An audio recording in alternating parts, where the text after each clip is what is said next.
Hi there, I'm Allie White. Thank you for taking a couple of minutes to be with me. Today we're talking about letting go of toxic expectations within your life that swing you into victim mode. And you don't even know that you're there most of the time, right? We don't know when we're playing the role of a victim. It's really hard to see that because being a victim usually means that there's some kind of pain, fear, or hurt taking place. And when we're in that state, we don't see very clearly. So I want to provide a tool today, a really profound and altering tool, something that really radically changed my life. In fact, that can help you to avoid the pitfall of disappointment and resentment for things not going your way. There's something in the world called symbolic interaction theory or symbolic interactionism. And essentially this theory explains to us why we go into scenarios being highly disappointed because it doesn't look a certain way. A great example of this is a birthday party. In our lives, we've been exposed to what a birthday party would look like, right? When you think of a party, you think of balloons, you think of cake, you think of presents, you think of friends, family, fun, food, whatever. Somewhere in your life, you were exposed to what a birthday party should look like. And in your mind, you have this giant, one-of-a-kind, beautiful filing cabinet that's full of symbolic interactions you've had of this nature. And they pertain to every area of your life. They have pertained to how vacation should look, how marriage was going to look, how conflict within marriage was going to look, how your relationship with your body would be, how your body would be, how your relationship and connection to God would look, how your relationship with the world at large would be, the money that would come to you, how a house looks once you reach a certain place or age in your life. It is a never-ending store of things we've been exposed to that we adopted as truth for what that experience or interaction should be. So as you go forward, my friend, with symbolic interactions, that is why often we get to a place where we're highly disappointed. The relationship doesn't look the way we thought it would. The money didn't come into my life in the avenues that I'd planned. But wait a minute, I did all these things right, and this is how it was supposed to look. Let me pull out my file. I've got it right here. All my symbolic interactions, this is what life was supposed to be. So when we get disappointed, what happens is we swing into victim mode and we don't even know why all the time. Have you ever felt like that? Have you ever felt just robbed of a vision or a hope or a dream? Your dream. And it feels like, wait a minute, this is what I wanted. My friend, sometimes it's simply that you were exposed to one tiny sliver symbol of what's available in this world and this life experience.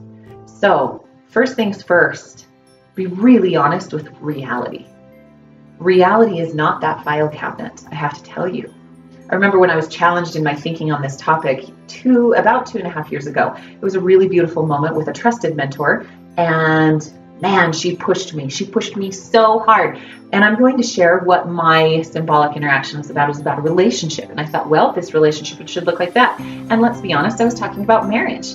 I had an idea of what marriage would be. Well, I can expect this from marriage.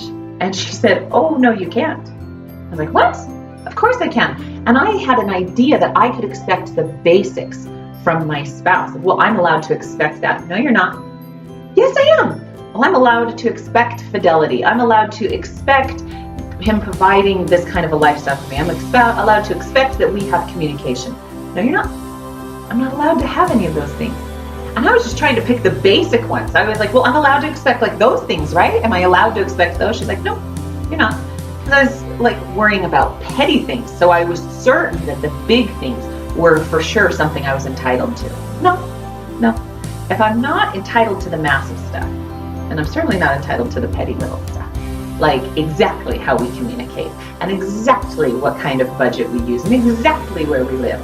So as I was challenged in this thinking, it created first in me some fear. I was a little afraid of what I would lose.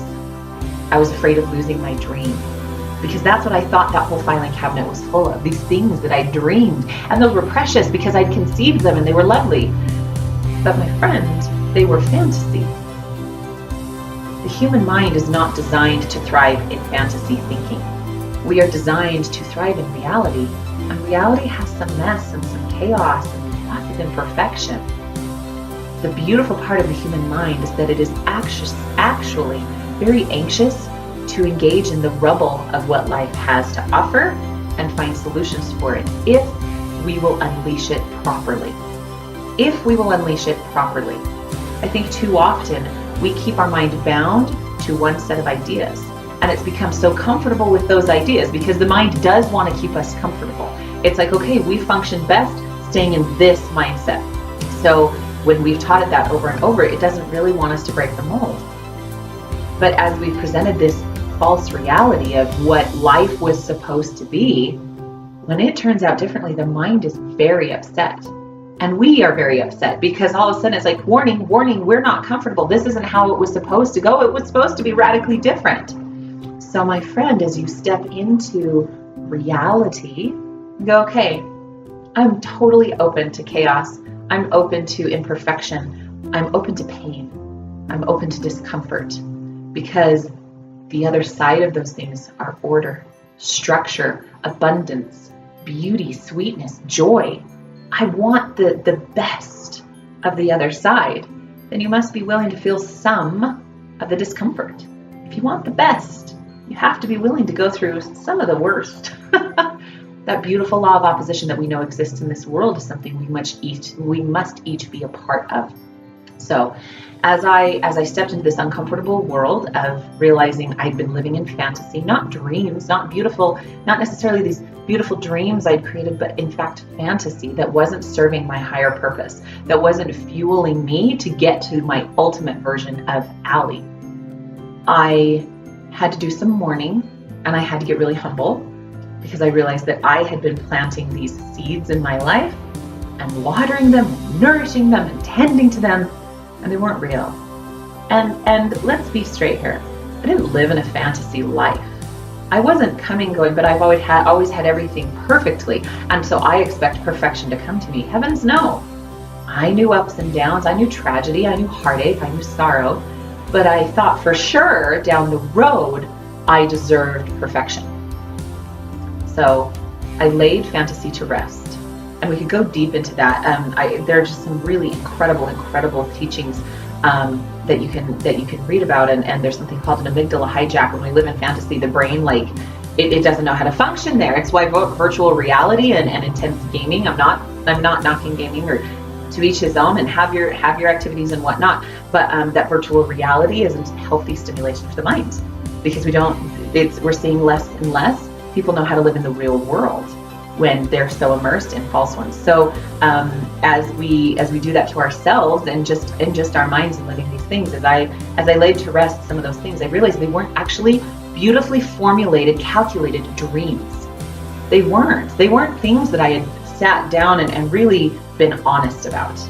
I just laid down on my fantasy land. It was like the Disneyland, which I do support and promote, and everybody should go there. Feel free, Disneyland, to contact me for that plug. As we sit down and realize that we created a fantasy land out of our lives, when we're really honest, it's actually liberating, because I like to know what's coming.